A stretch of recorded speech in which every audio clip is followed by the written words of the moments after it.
Hello and welcome to the channel. Today we are here to have a look at this Sunseeker Portofino 32 from 1994. So yes, she's a bit of an older vessel, but in all honesty you could say this is classic Sunseeker. So this is the era before boats were built with super high superstructures to maximise the volume inside. She still has standing headroom inside, but this is very much Sunseeker, in my opinion, when they sort of started to become famous for building a particular style of boat. And the one thing that really screams early Sunseekers to me are these little winglets that you get on top of the radar arch and the relatively flat deck. So let's start by having a quick look around the decks. Bear with me while I climb aboard.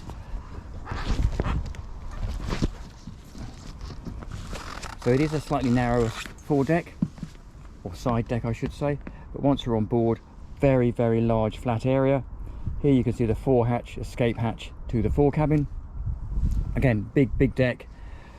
Up front we've got an anchor locker, which, as you would expect, how well you can see that in this light, decent sized locker. Put fenders and ropes and bits and pieces down there.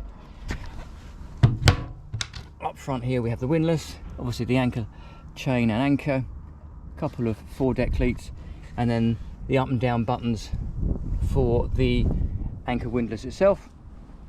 We just quickly turn round and have a look back at her. There you go. So standard again Sunseeker of the era, raked sweeping windscreen. You can see that this is a grey canopy, so this wouldn't have been standard Sunseeker. They would normally been sort of the darker blue you see over here. So this has quite recently been completely refreshed. You can zip out this midsection here if you want and just have it as a bimini, or you can take all the sides out or leave all the sides and all the covers in and have a full rain cover if you wanted. You can see here we have the Furuno radar arch, then you've got the nav lights, GPS transmitter over there, and then conventional VHF ship-to-shore radio. So let's have a quick walk down the side deck. As you can see here, they are slightly narrow, but you can use the older wingtip as a grab handle. That takes us right the way around to the bathing platform area. Not a massive bathing platform, but again it is in keeping with the era and designs of the boat. Somebody's cleverly converted the fender storage, like on this side here, by making it into a little seat. Shore power, as you can see over that side, and then on the swim platform underneath the Sunseeker mat we have the swim ladder, so you drop that down in the water, you can climb in and out the boat. There's a little door here to keep everybody in board when you're going along, but that quite neatly clips out of here, folds down. So that is the cockpit, which is, for a 32-foot boat, you have to admit, is pretty vast. Seating all the way around here on both sides. Underneath those seats is full storage lockers, and again you'll probably notice that there's a table here with its own foot, and there's a lock-in foot over here for the other table. Both of those tables store underneath the engine hatch here, and we'll have a quick look at the engine bay at the end of the tour. So welcome aboard. First step in brings you into this area, and you can see quite logically helm on the starboard side, navigator's spare seat on the port side. If I spin round and take a couple of steps back, here you go, you can see the size and the vastness of that area. Where we walked in here, there's an infill cushion that goes across here, so you can have seating all the way around, and again quite neatly one table services each side, but because you can pivot them round, it still gives you the ability to walk down the gangway and not completely close that area off. Moulded in drinks holders on both sides, and then on this side under this little cabinet here we have an ice chest. So the idea here is you put your drinks in there, or you put a load of ice in there, chuck your drinks on top, and it self drains as the ice melts out of the bottom. Again, look at that, it's GRP finished, gel coat finished inside, which is really nice. And the opposite side here, exactly the same setup, but this one has a little sink in there. So another couple of steps forwards takes us to the helm seat.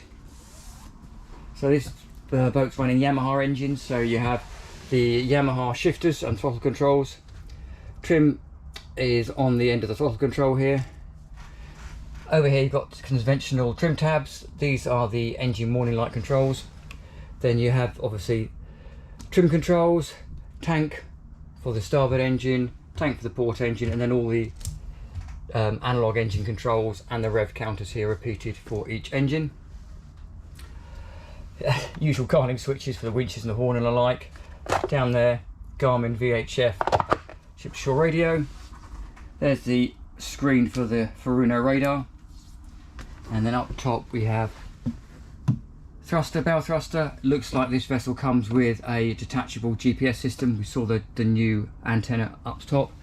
And then good old-fashioned gimbaled compass. So that is the helm side, starboard, and on the port side, little navigator seat if you like. Easily sit sort of 4 people across these 2 seats. And then underneath here is a little storage bin, so you can see in there, bit of storage for ropes and the like. Just pop that back. And then in this locker here is the gas bottle chest. I think, or was that a battery? Yeah, gas bottle. So the idea of that is it's on the side because it then, if it did leak, it drains the gas over the side of the boat rather than into the cabin space. That's your view forward. So nice flat foredeck, really good visibility.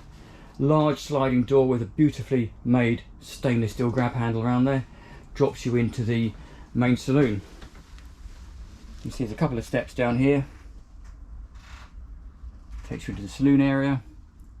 And as we mentioned outside, there is full standing headroom and quite a wide floor space here. So if we go inside,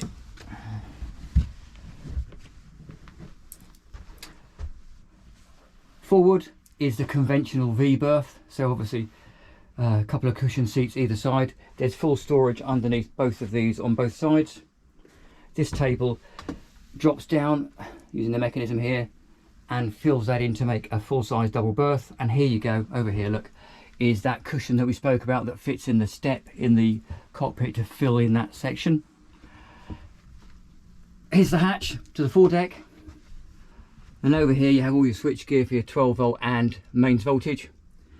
And this is quite neat, couple of storage cupboards. So one on this side for glasses and bits and pieces.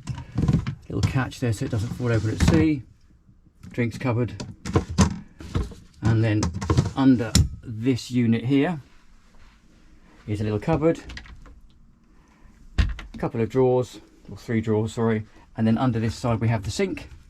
So this neatly folds back like so and gives you your sink and decent sized drainer, which is quite nice. So that follows suit that over on the port side here, in the secondary unit we have the fridge, another cupboard over here, and then a twin burner gas hob sits underneath here, again with a little bit of prep space, and a similarly designed and fitted storage locker in there.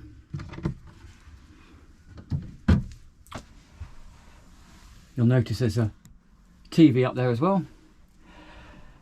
And following along behind or next to the galley, we have the heads, very, very standard, very conventional, pump action loo, little sink, decent sized mirror, and opening port light, which is also nice because it's actually has the fly screen in it, and where you can see that.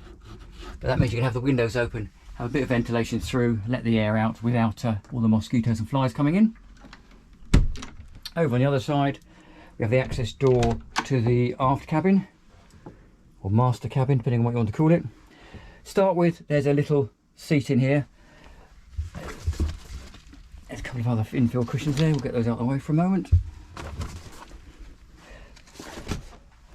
Little seat here. There's a full size hanging locker in here. Light switch up here. Another opening venting port light over there with a mosquito screen. And then down here we have the master bed. Now, if I just jump back out for a sec. So this section here that you can see that's raised up off the deck with sliding window, that's cleverly designed to give you a bit more headroom in the aft cabin. So if we slide in here, you can see there's the aft cabin. It then goes all the way back over there with some additional storage. If we pop in here, you'll notice that suddenly it lifts up so you've got light and ventilation and a lot more headroom. Just makes that a bit less boxy and a bit more airy and a bit easier and nicer to be in. So if I back out of here, so that's the cabin area. We'll head back out and go and have a look at the engine bay, but just as a point of note, you can see this has been really neatly recovered, and they've done a lovely job actually of covering the seats, but also matching in things like the inserts around the cabin and the inserts in here for the cable access to the radar arch, and that all matches the new grey hood and cover. So let's go and have a look at the engine bay. Engine bay is under here. We'll lift it up and have a look.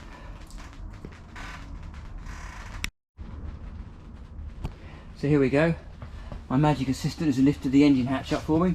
So down here we've got a couple of Yamaha straight six diesel engines. You could say an unusual choice, Yamaha, but what I would say is, if you think of Japanese engineering technology, they are extremely reliable engines. These will give the boat, I would guess, somewhere around the early 30s, 30 knots perhaps, 31, 32, something like that, with a cruising speed again around the early 20s, so 21, 22, 23, something like that. Good access. Down here you can see fuel tank, and always nice to see a couple of automatic fire extinguishers. And now remember we spoke about earlier about the table storage, so you can see here that's one of the tables, and the other table clips in here in this section here, so you can keep both of your tables out, keep them out of the way, and then have full access around the engine bay. So there you go, that is a Sunseeker Portofino 32. Hope you've enjoyed the tour. Please like, please subscribe. I really look forward to seeing you next time round.